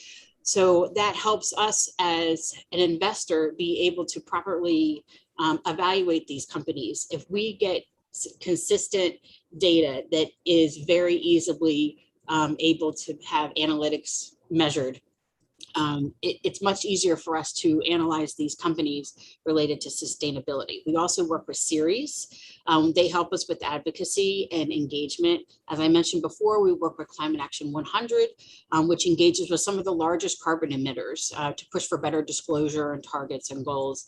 And then we also work for PRI, which helps work with PRI, which helps us with advocacy and engagement. So those are the engagement partners we work with. Something else we do, because we are largely externally managed, we work with our existing external managers to find out how they take ESG into consideration when they are looking at companies to invest in. We want to know that, are you taking ESG into your investment analysis? Are you considering ESG in your investment analysis? And we do this on an annual basis. We send out questionnaires to our managers. We want to know how you're doing it, how often you're doing it, are you doing it with every investment, and how do you do it? We just want to make sure that they are considering these ESG risks when they're selecting a company for investment. And that's all I have for these two slides. You can go to the next slide if you would like. And if you have any questions, just let me know. Great, thank you, Tony. And to Delegate Senator Rosapep's question earlier, that SASB group is actually taking into account that industries are different. And so they have risk maps based on industry. So it's very thoughtful and well designed, and it's helping promote better conversations. So when we evaluate an investment manager or an investment program, maybe it's a private manager, we look to see what industries they are in, and we can use the SASB system to say, well, if it's in this industry, then we need to worry about these risks. If it's in the oil and gas business, we got to worry about climate risk and look at all those statistics. So it's a great tool for us to have from SASB. So thank you, Tony. So the next question is, how do we demonstrate progress? How do we show that this is working? So progress comes through being better integrators, so making our process better. And the other progress is that it's having an impact on the portfolio. So on slide 15, this is from UNPRI, and they do an annual survey and evaluate our practice.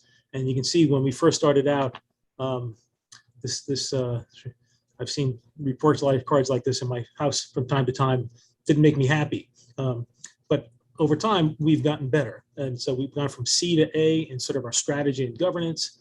We've gone from D to B in our manager selection and monitoring, and we've only done a little bit better in our direct and active ownership, and that's because we rely on our partners on the engagement piece. It's because we're not directly engaging, so we have some room to be better there, but overall, much better. On page 16, this is a kind of an eye chart thing. It's hard to see everything, but this is each year sort of a summary of all the different elements that go into the scores. And the blue bars are our scores, and the orange bars are the sort of the median score. And you can see that each year, we've been making progress, and sometimes we catch up to the orange bar, and sometimes the orange bar jumps ahead of us again. So between 2017, the orange bar moved to the right, and we kind of stayed where we were and moved a little bit. Then the next year we caught up, and then the next year, 2020, it's moved to the right again. So this group of peers is comprised of global plans, global investment funds like ours, and many other places have different fiduciary responsibility laws. For example, in Europe, ESG is a required fiduciary consideration. It's part of the sort of their equivalent of ERISA includes ESG. So they tend to be a little bit ahead of the U.S., way ahead of most of the U.S., but a little bit ahead of us in implementing their programs. So making good progress in terms of our process. In terms of the U.S., on the next slide, on page 17, there's only 7 plans that are signers of UNPRI. This is the list. Somebody may have joined since we did this in the summer. As of the summer, there's 7 plans, and we're one of the 7. So of the, I don't know how many plans, 70 or 90 state pension plans in the country, we're one of only 7 that have committed to this process. On the next slide, it takes out the 3 really big ones, California plans and New York, which are sort of a different breed, and compares us to a broader set, including large city plans like Los Angeles City plans and some others. And it shows our scores across these things that, among the similar plans that are in the United States, our scores are, at or above median across the board. So we're doing as well as any other state that's a UNPRI signer, and most of the states aren't UNPRI signers. So for the U.S., we are definitely industry leaders in incorporating all of this into our process. On page 18, I'm sorry, already get down. So next page is Climate Action 100 Plus. We'll go into a little bit more detail. We mentioned this already once. So it's a investor-led initiative. It's got 615 investors globally, $55 trillion, which compares to the about 15 trillion of divestors we heard about earlier. And their target is the 167 largest companies globally that represent 80% of industrial greenhouse gas emissions. So that's not 80% of global greenhouse gas emissions, just the industrial ones, because there's a lot of stuff that comes from farming and waste management, things like that. But industrial pieces that we can address through our portfolio. And they ask them the 3 things. They want to, it's initially, their first level of engagement is they want them to have a strong governance framework that addresses climate change risk for their company. They want them to take action to reduce their climate gas emissions and get them on a path to the Paris Agreement's goal of limiting temperature change to 1.5 degrees, and then improve their disclosure around climate. So that's their goal. And then once they get people that are in the program and they've made some success here, then they start raising the bar. Okay, well, here's what you have a plan. How about having a plan for the next couple of years? How about having a plan on your capital expenditures? And so they start improving and pushing further to help them get closer to that goal. And then they score them based on whether or not they've made some progress, or they've made partial progress, or they haven't really responded at all. So we use that on the next slide. We start using that information to see, well, what's going on in our public market portfolios. So this slide shows in our top one is our public equity exposure and the companies in these sectors. So the Climate Action 100 is 167 companies across industries. So it's not just energy companies, but these are the 60 or so companies that are in the energy, oil and gas, and coal mining and distribution world. And these are the exposures. We have $420 million of stock in managers that are not passive. So it's the active managers. And what you can see is that we are substantially underweight in all of these sectors.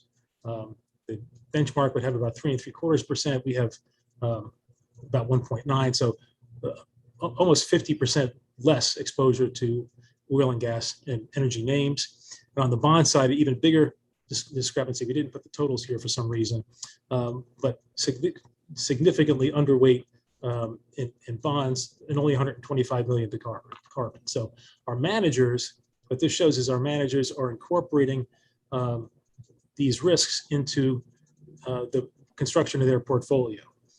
On the next page, it's even more interesting because we look at some of these like bigger, there's a whole list of these, but we looked at the three sort of most impactful questions that they ask. So first one at the top is, does the firm have a net zero greenhouse gas emissions target by 2050 or sooner? Is that what their ambition is?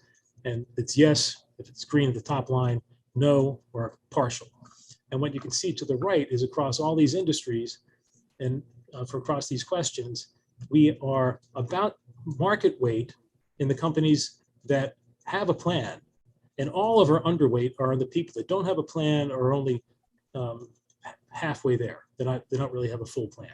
So our managers are not only underweight, but they're funding companies that are focused on the transition and avoiding laggards. So that makes me really excited about seeing that this plan that we've put in place for the last 5 years is showing up in the portfolio in a meaningful way. So in this, I don't have the same chart for the bond portfolio, but it shows similar patterns. So I think that's great news. Next slide, Philip.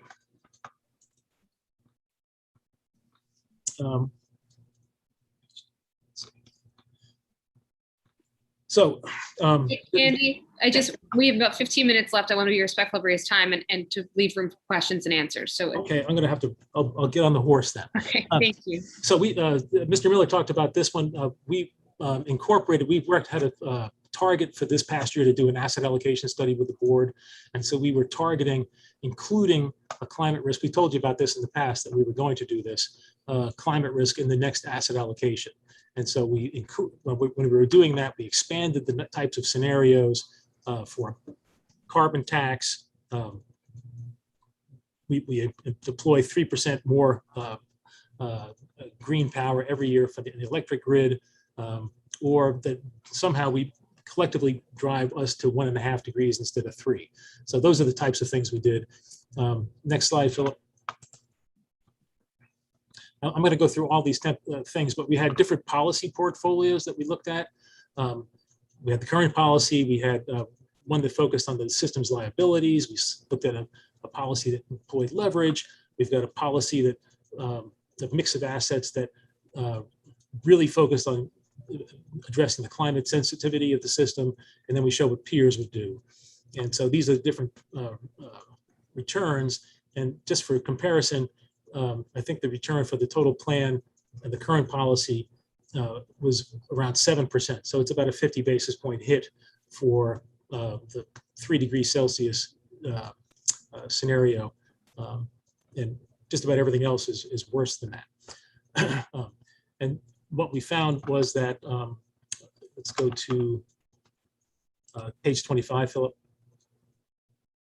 On balance, the recommended portfolio did better in all scenarios, all the different shocks. And so we took the information that we had from the climate sensitive work, and we tried to find a portfolio that was implementable and also moved us in the right direction from a climate change perspective. So the board incorporated that. It would have, most of the other options would have pushed us more into natural resources and commodities.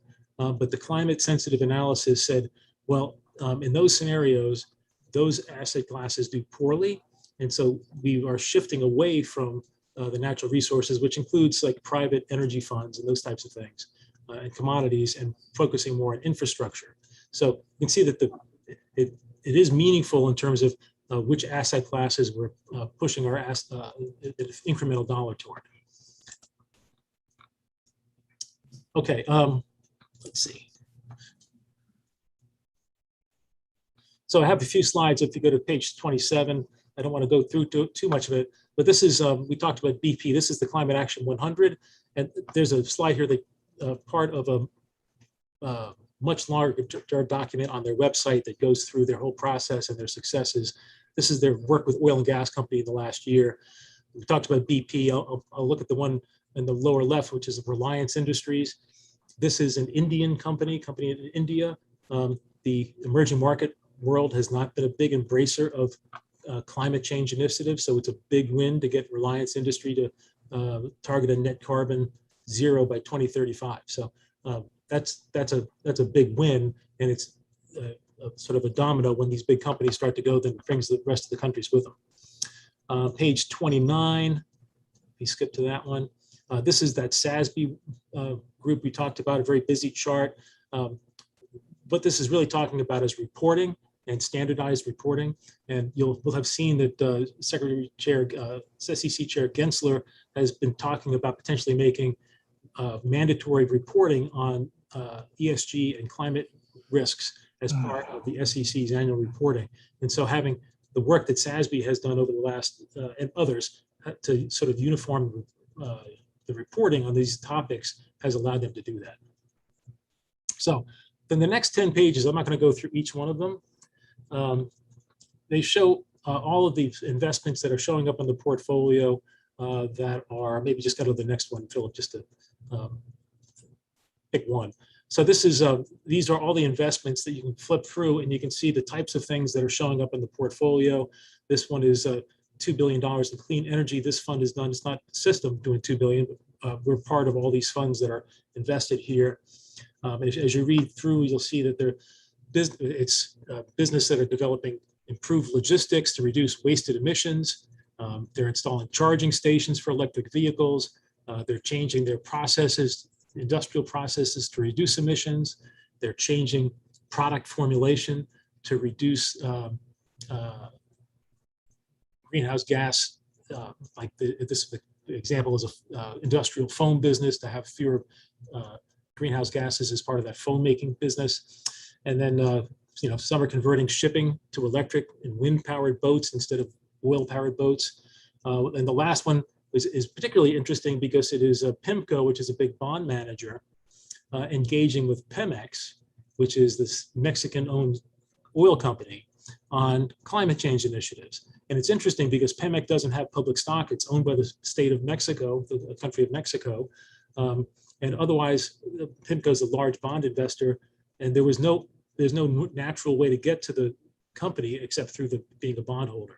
And so PIMCO has been engaging with them, limited success so far, but trying to get them to address some of these climate change issues that are represented with Carbon Action 100. So page 42, Philip, what comes next? So what comes next? Up until now, as I mentioned, we have not really been engaging with companies directly, but with your help in being able to build out staff, we are now engaged on managing assets directly. And so that gives us the opportunity to engage with companies directly. Right now, we're doing everything passively, but as we build some more active products, we'll have to figure out how are we going to evaluate these companies on ESG matters and climate change in particular, and how are we going to engage with them. To do that, the board approved a new person that's going to take some of the responsibility off of Tony's shoulders that she's been wearing two hats, and actually sort of one gigantic hat and another gigantic hat for the last few years. And that person is going to take ownership of this whole process. We have a committee that works on ESG and a committee that works on diversity, and then the whole governance process with ISS and proxy voting that Tony does. And this person will sort of chair those committees and work, with the whole staff to help drive this process.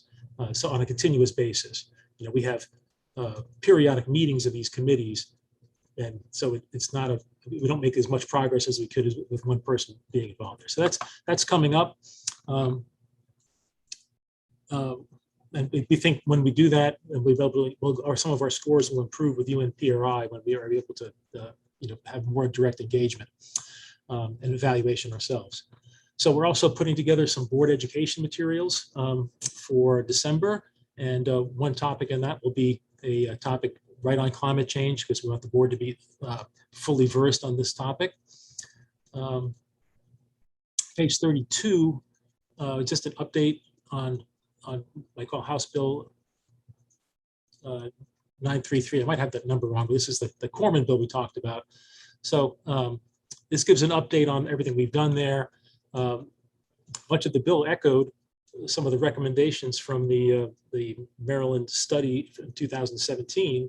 And I think this presentation we just mentioned, and Mr. Miller kind of indicated that what we have done since his last report would kind of put us, I think, he'd be able to conclude us with some of the leading practice people he mentioned there. And I will say that we have lots of different things we can do, but we can't do everything. And so we are trying to find the things that are most effective for us and focus our attention on those. So just because other people are doing things that we are not, it doesn't mean what we are doing is not effective. So we can learn, we can certainly listen to what other folks are doing and try to incorporate their best ideas. But we think we have a large sample of what Mr. Miller was talking about on his charts. I was nodding my head when I was going through them and saying, yeah, we do that. Andy, I think we really need to stop because we've got to leave some time for questions. Okay. So I'm gonna cut you off there. Sorry. Okay. That's fine. Thanks. I'll recommend Be questions. more clear about timing next time. Thank you. No. Delegate Krim. Keep going on. Thank you, Madam Chair. So one of our presenters today, and I think it was Heather, she said that they divested from fossil fuels and they invested in climate solution industries.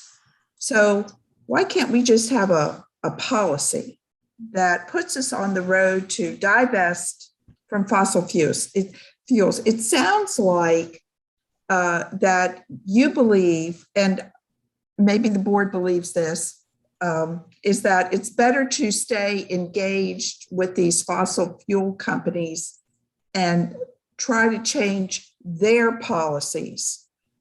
My point is, why don't we just divest from fossil fuels and invest in climate solutions? So could I have your response to that? Was that to me? Okay. So you're right. We do believe that engagement is a strong tool. There's a lot of academic literature that demonstrates the effectiveness of engagement in changing company behavior. And so we do believe it's important to have a seat at the table. But to Mr. Miller's point, divestment might be a tool that could be effective for us. But he also mentioned that in the case of the electric utility industry, that there's a wide variety of practice. And so divestment is a blunt tool, and it doesn't discriminate between good performers and bad performers. And so it's very blunt. So it may be a tool that we can incorporate into what we're doing. But I think we do want to encourage the people that are large companies with balance sheets and capital that they can deploy into climate, things that can impact the climate. For example, BP is spending $1 billion to cap all of its methane and capture its methane so that doesn't escape. That is a result of the work that people engaged with them did. So that $1 billion is really impactful because methane is like a super greenhouse gas. So we believe it's important there. So and I do believe that in one of the charts at the bottom here shows that every year asset classes move around in their performance. This year, energy has been the best performer by far. And so having a diversified portfolio and having the opportunity to invest in good companies when they're cheap is probably something the pension plan should retain the right to do. But we do think that potentially divestment in the right circumstances and within the right program could work well. What I would like to say is, what I was going to say was that in the next thing we have coming up is this risk report that comes with a Delegate Corman's bill. And what we'll do in that is an analysis of divestment plans for similarly sized plans. And people may try to find people who've been doing it for a while to see what the effectiveness is and try to cut through some of the noise. Ms. Coleman was very effective in making her points, but some of the material she presents it helps her point, but it may have a little bit of noise associated. For example, the quote from BlackRock. BlackRock has a public statement saying that they don't approve of the use of that quote for the purpose of saying we should be divesting. That's not. So generally, Andy, we don't sort of comment on other people's presentations because they don't have a chance to stick up for what they said. So, but thank you. Sorry. Yep. Any other questions? Sorry. I do know Senator Griffith. His question. Thank you, Madam Chair, and thank you, colleagues, for your indulgence. I know the hour is late. Both Madam Chairs, in the interest of time, I know that we'll be meeting in the coming weeks. Andy, I just wanted to get on your radar screen. I received a copy, and this isn't directly related to today's agenda topic, but I received a copy of the minority-owned financial services firm usage report, and was concerned by some of the findings in that report. I don't want to take the committee's time up today, but at least wanted to let you know that I'm hoping in a subsequent meeting or conversation, we can address particularly page 6 of the report and just kind of talk about whether or not we're asking the right questions and what we're doing in terms of capacity building. So I just wanted to get that, Madam Chair, on the agenda for a future conversation. Thanks so much. Excellent addition. I think fits nicely in with our topics at the next meeting. I'd be happy to speak with you about that. Could you? I'll work with Ann to make sure I get a copy of what you're looking at because I'm not sure which publication. So she's nodding. She's got it. So you can send it around. Yeah. Thank you, Madam Treasurer. Yeah, thank you, Madam Chairman. Could I just say on behalf of the board, we appreciate very much what Andy and Tony are doing. My understanding is that when we go through the next iteration of the report on risk management focused on climate change in the Delegate Corman bill that you've referred to, we will take the opportunity to look at the New York Common Action, how a fund that's significantly larger and has a single fiduciary, but nonetheless operates under the same sort of laws that we do, how that fund is going about approaching climate change and using divestiture as a tool among others. Isn't that right, Tony? Andy? Yes. Yeah. Thank you. Good. That's good to hear. Andy, I do have one brief question on, and we don't need to answer it online now, but on page 15, the scorecard, the rubric that we were graded upon. I'm curious for future conversations, what other systems or states are receiving A's and what policies they have. Can we look at it through that lens in the future? I'll try. Okay. That's fine. I'm not sure what they'll give us. They gave Okay. the chart, the second chart is what they gave us, but they'll give us averages, but they wouldn't give us the individual state scores. Okay. Senator Rosa, if I see your hand, is it a quick comment or question? Yeah, I think it is a quick, maybe to be followed up later. This issue of divestment versus, staying and fighting versus retreating from the field that you addressed. It strikes me that from a sort of policy point of view, I can see that's a tough call. But from a fiduciary point of view, it would seem like changing the policies of all the big companies in the world is a little hard for the state of Maryland. But getting out of investments in things that are dangerous to us seems much more manageable. Yeah. I think that's a good way of thinking about it, Senator Roosevelt, especially given our fiduciary responsibilities that Rachel was talking about. That's a good way to frame it. Could I suggest that that's part of the look that Andy and we will be doing, taking New York Common as an example of how to do both. And please understand, when we engage, we don't engage alone. That's one of the virtues of being with the other major funds. Thank you.